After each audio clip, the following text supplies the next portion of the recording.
नमस्कार. तुम्हाला माहीत आहे का, स्वतःच्या आईचा शिरच्छेद भगवान परशुरामाने इतकं टोकाचं पाऊल का उचललं असेल? आत्ता आपण पाहणार आहोत पुराणातील धर्माची सूक्ष्मगती कशी ओळखावी याचे उत्तम उदाहरण म्हणजे ही कथा. कठोर पित्याची आज्ञा पाळणारा जगातील सर्वात मोठा पितृभक्त. जाणून घ्या परशुरामांची खरी कथा. तत्पूर्वी चॅनलवर नवीन असाल तर कृपया सबस्क्राईब करा. माहिती आवडल्यास लाईक करा आणि कमेंट करायला विसरू नका. चला तर पाहूया. जय श्री हरी. हरिओम मित्रांनो. भारतीय संस्कृतीमध्ये परशुराम हे नाव शौर्य, तप आणि अढळ निष्ठेचे प्रतीक मानले जाते. विष्णूचा 6वा अवतार असलेल्या भगवान परशुरामांचे जीवन हे अनेक नाट्यमय आणि अलौकिक घटनांनी भरलेले आहे. परंतु त्यांच्या जीवनातील सर्वात वादग्रस्त आणि हृदयद्रावक घटना म्हणजे त्यांनी आपल्या पित्याच्या आज्ञेवरून केलेल्या स्वमातेचा शिरच्छेद. ही कथा केवळ एका पुत्राने आपल्या मातेचा केलेला वध नाही, तर ती पितृभक्ती आणि मातृप्रेम, कर्तव्य आणि भावना, तसेच धर्म आणि अधर्म यांच्यातील संघर्षाची पराकाष्ठा आहे. महर्षी जमदग्नींचा प्रखर क्रोध, माता रेणुकेच्या पातिव्रत्याची कसोटी आणि परशुरामांची बुद्धिमत्ता या त्रिगुणी संगमातून ही कथा उलगडत जाते. जीवनातील अत्यंत कठीण प्रसंगात जेव्हा समोर 2 मार्ग असतात आणि दोन्ही मार्ग दुःखदायक वाटतात, तेव्हा धर्माची सूक्ष्मगती कशी ओळखावी याचे उत्तम उदाहरण म्हणजे ही कथा होय. महर्षी जमदग्नी आणि माता रेणुका यांची पार्श्वभूमी समजावून घेणे म्हणजे एका अत्यंत तेजस्वी, तपोनिष्ठ आणि तितक्या शिस्तप्रिय कुटुंबाचा इतिहास जाणून घेणे होय. ही केवळ एका कुटुंबाची गोष्ट नसून ती शक्ती, तप आणि नियती यांचा संगम आहे. महर्षी जमदग्नी हे भृगुवंशीय ऋषी होते. ते सप्तर्षीपैकी एक मानले जातात. त्यांचे वडील महर्षी ऋचिक आणि माता सत्यवती गांधी राजाची कन्या होती. जमदग्नी हे त्यांच्या अत्यंत प्रखर तपासाठी ओळखले जात. मात्र त्यांच्यात क्रोध हा गुणही तितकाच तीव्र होता. त्यांच्या तपोबलामुळे ते कोणालाही शाप देण्यास समर्थ होते. ते केवळ आध्यात्मिक गुरु नव्हते, तर त्यांना धनुर्विद्येचेही सखोल ज्ञान होते. हीच विद्या त्यांनी नंतर परशुरामांना दिली. ते गंगेच्या काठी आपल्या आश्रमात राहून ऋषीमुनींप्रमाणे साधे आयुष्य जगत. तरीही त्यांचा दरारा राजा महाराजांपेक्षा कमी नव्हता. माता रेणुका ही राजा प्रसेनजित यांची कन्या होती. ती अत्यंत देखणी, गुणवान आणि पतिपरायण होती. प्राचीन कथांनुसार रेणुकेच्या मनात आपल्या पतीबद्दल इतकी भक्ती आणि निष्ठा होती की तिच्या या तेजामुळे तिला दैवी शक्ती प्राप्त झाली होती. ती रोज सकाळी कच्च्या मातीची घागर म्हणजेच जी न भाजलेली असायची ती घेऊन गंगेवर जायची आणि त्या घागरीत पाणी भरून आणायची. तिच्या तेजामुळे ती मातीची घागर पाण्यात विरघळत नसे. तिला 5 पुत्र झाले: रुमणवंत, सुषेण, वसु, विश्वावसु आणि सर्वात धाकटा राम म्हणजेच परशुराम. ती आपल्या मुलांवर अत्यंत प्रेम करणारी माता होती. महर्षी जमदग्नींच्या आश्रमात कामधेनू, काही कथांत ती सुशीला किंवा कपिला नावाने ओळखली जाते. कामधेनू नावाची दिव्य गाय होती. ही गाय सर्व इच्छा पूर्ण करणारी होती. यामुळेच एका साध्या आश्रमात राहूनही जमदग्नी येणाऱ्या हजारो अतिथींचा आणि सैन्याचा आदरातिथ्य राजासारखा करू शकत असत. हीच गाय पुढे हैहय वंशाचा राजा कार्तवीर्य, अर्जुन आणि जमदग्नी यांच्यातील संघर्षाचे मुख्य कारण ठरली. एके दिवशी रेणुका नेहमीप्रमाणे गंगेवर पाणी भरण्यासाठी गेली. तिथे तिने पाहिले की गंधर्वराज चित्ररथ आपल्या स्त्रियांसोबत जलक्रीडा करत होता. तो अत्यंत देखणा होता. क्षणभर रेणुकेच्या मनात त्याच्या रूपाचे कौतुक आले आणि हा किती सुंदर आहे असा विचार तिच्या मनात शिवला. हा विचार येताच तिचे मानसिक पातिव्रत्य विचलित झाले. परिणामी त्या दिवशी जेव्हा तिने मातीची घागर बनवण्याचा प्रयत्न केला तेव्हा ती घागर वारंवार फुटू लागली. पाणी भरता न आल्यामुळे ती आश्रमात रिकाम्या हाताने परतली आणि भीतीने थरथर कापायला लागली. जेव्हा जमदग्नींनी रेणुकेला रिकाम्या हाताने पाहिले तेव्हा त्यांनी आपल्या अंतर्ज्ञानाने म्हणजेच ध्यान लावून घडलेला सर्व प्रकार जाणून घेतला. त्यांच्या मते मनात आलेला परपुरुषाचा विचार हा देखील व्यभिचारासारखाच घोर अपराध होता. त्यांच्या क्रोधाने सीमा ओलांडली आणि त्यांनी आपल्या पुत्रांना आपल्याच मातेचा वध करण्याची आज्ञा दिली. जमदग्नी आणि रेणुका हे दाम्पत्य नियम आणि निष्ठा यांचे टोक होते. जमदग्नी हे कडक शिस्तीचे आणि तत्वांचे पालन करणारे ऋषी होते, तर रेणुका ही भक्तीचे रूप होती. या पार्श्वभूमीमुळेच पुढे परशुरामांच्या आयुष्यातील सर्वात मोठे धर्मसंकट उभे राहिले. महर्षी जमदग्नींचा क्रोध हा केवळ रागाचा आविष्कार नव्हता, तर तो त्यांच्या कठोर तपश्चर्येचा आणि नैतिक मूल्यांचा परिणाम होता. जेव्हा माता रेणुका रिकाम्या हाताने आश्रमात परतली तेव्हा जो घटनाक्रम घडला तो भारतीय पौराणिक इतिहासातील सर्वात भीषण संघर्षापैकी एक मानला जातो. माता रेणुका जेव्हा गंगेवरून परतली तेव्हा तिचे वस्त्र ओले नव्हते आणि तिच्या हातात पाण्याची घागर नव्हती. तिचे डोळे भीतीने खाली झुकलेले होते. महर्षी जमदग्नींनी तिला याचे कारण विचारले, पण अपराधी भावनेमुळे रेणुकेच्या मुखातून शब्द फुटेना. तेव्हा जमदग्नींनी ध्यान लावले आणि आपल्या तपबलाने गंगेच्या तीरावर घडलेली सर्व घटना म्हणजेच चित्ररथ गंधर्वाला पाहून रेणुकाच्या मनात आलेला क्षणिक मोह प्रत्यक्ष पाहिले. त्यांच्या मते ऋषी पत्नीच्या मनात असा विचार येणे हे आध्यात्मिक अधपतन होते. जमदग्नी हे भृगुवंशीय होते आणि या वंशातील ऋषी त्यांच्या शीघ्रकोपी स्वभावासाठी प्रसिद्ध होते. रेणुकेचा तो मानसिक अपराध जाणून घेताच जमदग्नींचा संयम सुटला. त्यांच्या दृष्टीने पातिव्रत्य हे केवळ शरीराने नसून मनानेही पाळायचे असते. क्रोधाने लालबुंद झालेल्या जमदग्नींनी ठरवले की या अपराधासाठी मृत्यूदंडापेक्षा कमी शिक्षा असू शकत नाही. जमदग्नींनी स्वतःच्या हाताने पत्नीचा वध केला नाही, तर त्यांनी आपल्या पुत्रांच्या पितृभक्तीची परीक्षा घेण्याचे ठरवले. त्यांनी प्रथम आपल्या थोरल्या पुत्राला रुमणवंतला बोलावले आणि आज्ञा दिली, पुत्रा, तुझी माता अपराधी आहे, हिचा शिरच्छेद कर. रुमणवंत मातृप्रेमापोटी स्तब्ध झाला. त्याने वडिलांच्या आज्ञेचे पालन करण्यास नकार दिला. त्यानंतर जमदग्नी अनुक्रमे सुषेण, वसु आणि विश्वावसु या पुत्रांना तीच आज्ञा दिली, परंतु एकाही मुलाने आपल्या मातेवर शस्त्र उगारण्याचे धाडस केले नाही. आपल्या पुत्रांनी आज्ञा पाळली नाही हे पाहून जमदग्नींचा क्रोध द्विगुणित झाला. त्याने विचार केला की जे पुत्र पित्याच्या धर्माज्ञेचे पालन करू शकत नाहीत ते जिवंत असून मृत समान आहेत. त्यांनी आपल्या चारही पुत्रांना जड म्हणजेच चेतनाहीन होण्याचा शाप दिला. क्षणार्धात ते चारही पुत्र आपली विचार करण्याची आणि हालचाल करण्याची शक्ती गमावून बसले. शेवटी सर्वात धाकटा पुत्र राम म्हणजेच परशुराम आश्रमात आला. जमदग्नीने त्याला सर्व परिस्थिती सांगितली आणि आपला परशु म्हणजेच कुऱ्हाड उचलून मातेचा वध करण्यास सांगितले. वत्सा रामा, या स्त्रीने धर्माचा त्याग केला आहे आणि तुझ्या भावांनी पितृआज्ञेचा अवमान केला आहे. जर तू माझा पुत्र असशील तर या सर्वांचा अंत कर. परशुराम हे विलक्षण प्रतिभेचे धनी होते. त्यांना माहीत होते की समोर उभे असलेले वडील हे सामान्य मनुष्य नसून साक्षात तपाचा पर्वत आहेत.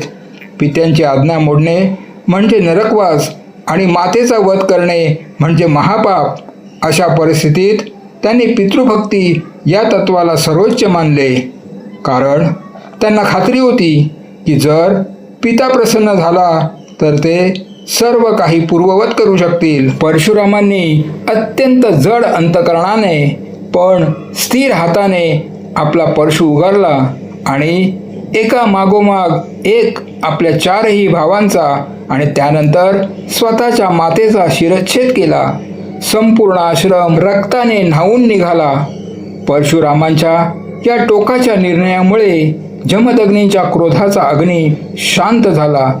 या प्रसंगातून जमदग्नींच्या व्यक्तिमत्वातील कठोर न्याय आणि परशुरामांच्या व्यक्तित्वातील अढळ पितृनिष्ठा दिसून येते.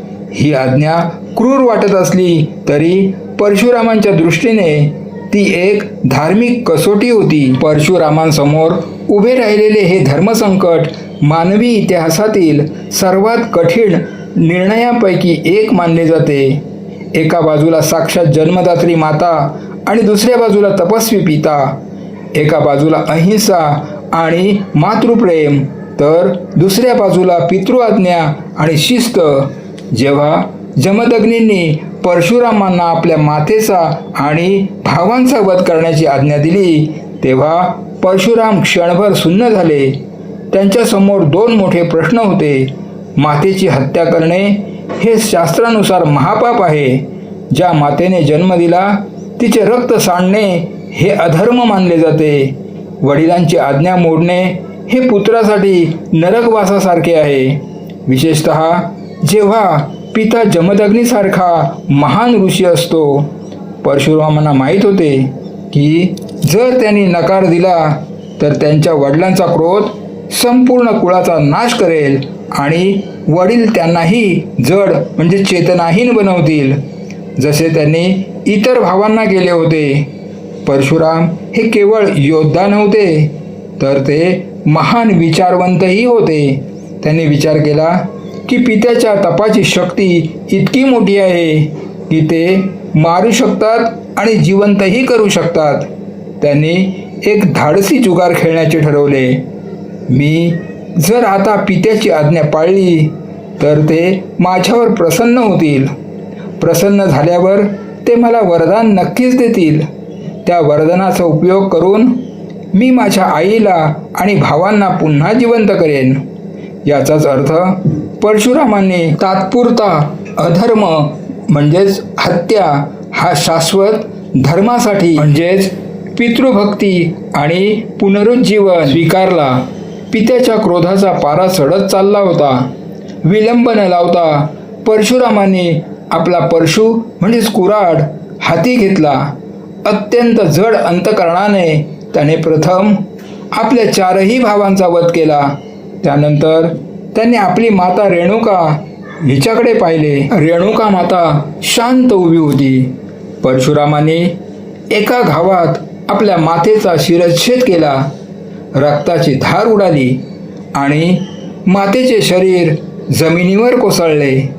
संपूर्ण आश्रम या भीषण दृश्याने हादरून गेला. परशुरामांचे हात रक्ताने माखले होते पण त्यांचे डोळे आपल्या पित्याच्या चरणांकडे होते. परशुरामांनी आपल्या पित्याच्या आज्ञेचे पालन करून मातेचा शिरच्छेद केल्यानंतरचा हा भाग अत्यंत भावूक आणि तितकाच चमत्कारी आहे. या प्रसंगातून परशुरामांची अद्वितीय बुद्धिमत्ता आणि पितृभक्ती सिद्ध झाली. जेव्हा जमदग्नींनी पाहिले की रामाने म्हणजेच परशुरामाने क्षणाचाही विलंब न लावता आपला मातेचा आणि भावांचा त्याग केवळ पितृआज्ञेसाठी केला तेव्हा त्यांचा क्रोधाग्नी पूर्णपणे विझला. त्यांना जाणीव झाली की त्यांचा हा पुत्र केवळ बलवान नाही तर तो धर्माच्या कसोटीवर उतरणारा श्रेष्ठ पुत्र आहे. जमदग्नी आनंदाने म्हणाले, वत्सा, तू माझ्या क्रोधावर मात केलीस. तुझ्या या अढळ निष्ठेमुळे मी तुला हवे ते वरदान देण्यास तयार आहे. तुझ्या मनात कोणतीही इच्छा असेल तर ती निसंकोचपणे माग. परशुरामांनी या क्षणाचीच वाट पाहिली होती. त्यांनी अत्यंत नम्रतेने हात जोडले आणि एका मागोमाग एक अशी 5 वरदाने मागितली, जी त्यांच्या दूरदृष्टीचे दर्शन घडवतात. 1. मातेचे पुनरुज्जीवन.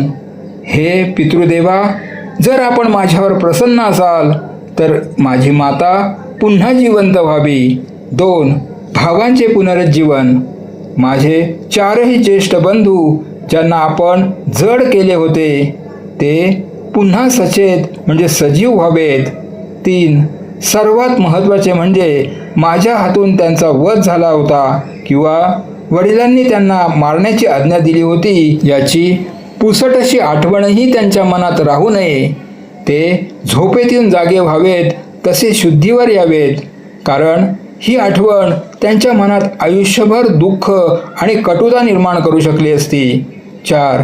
मातेच्या हत्येमुळे जे मातृवधाचे पाप माझ्या पदरी पडले आहे त्यातून मला पूर्णपणे मुक्त करावे. 5.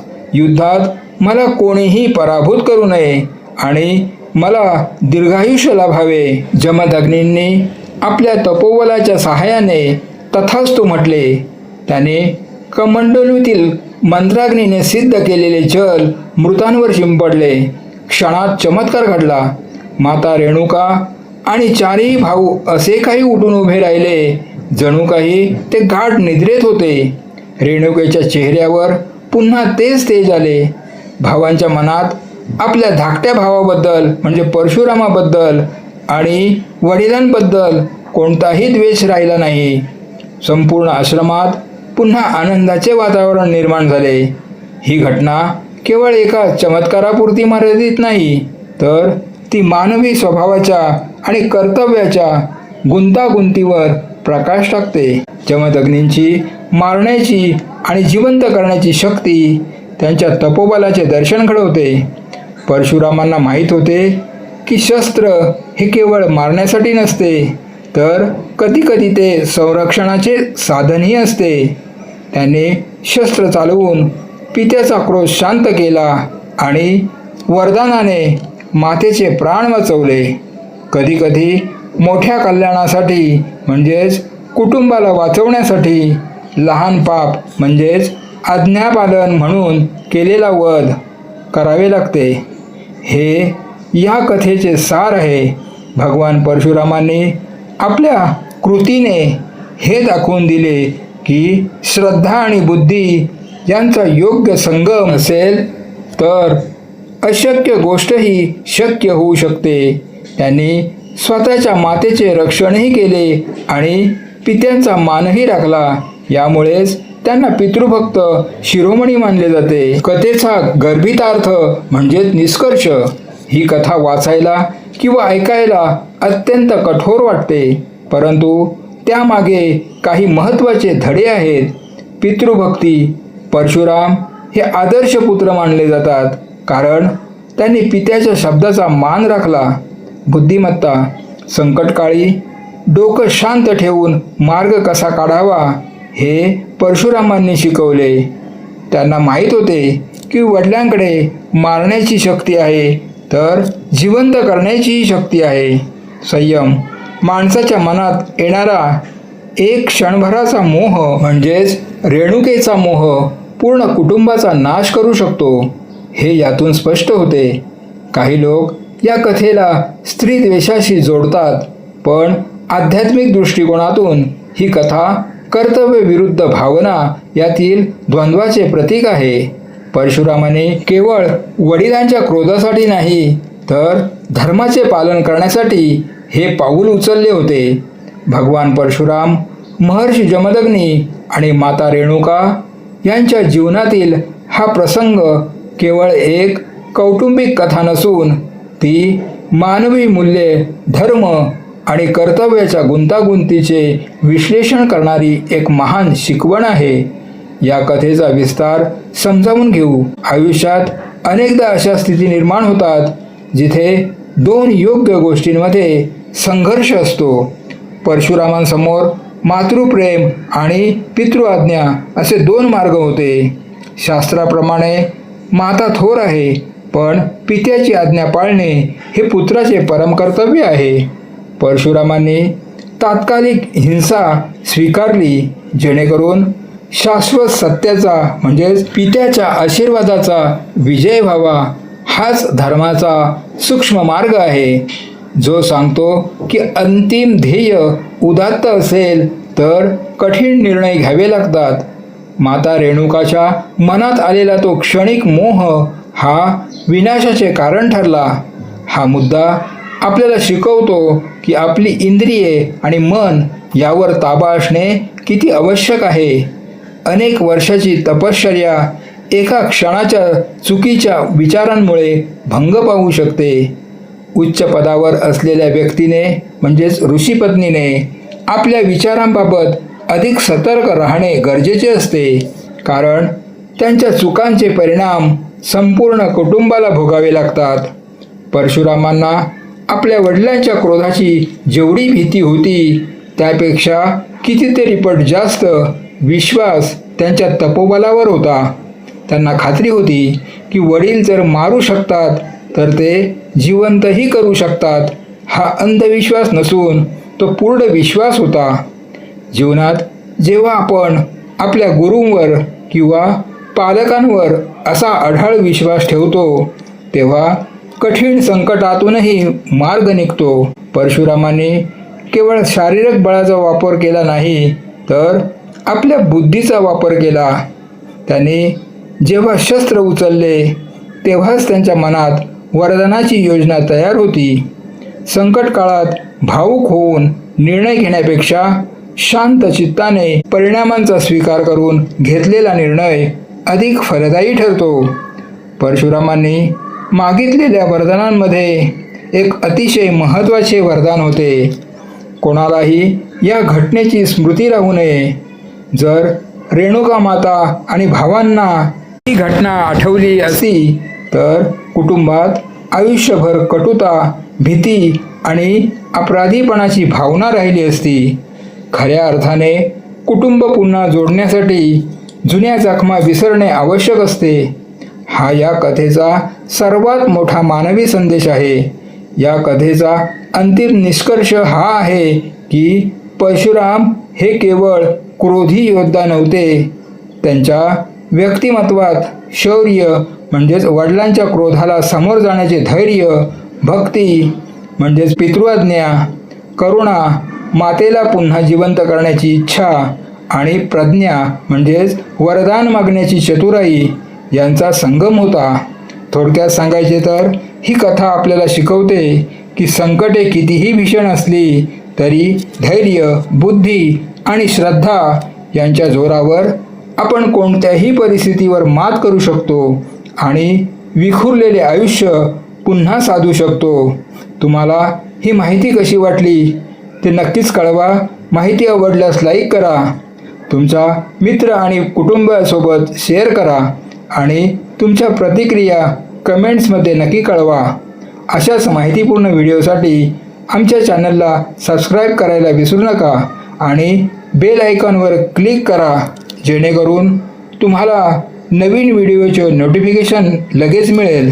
जय हिंद, जय महाराष्ट्र, धन्यवाद.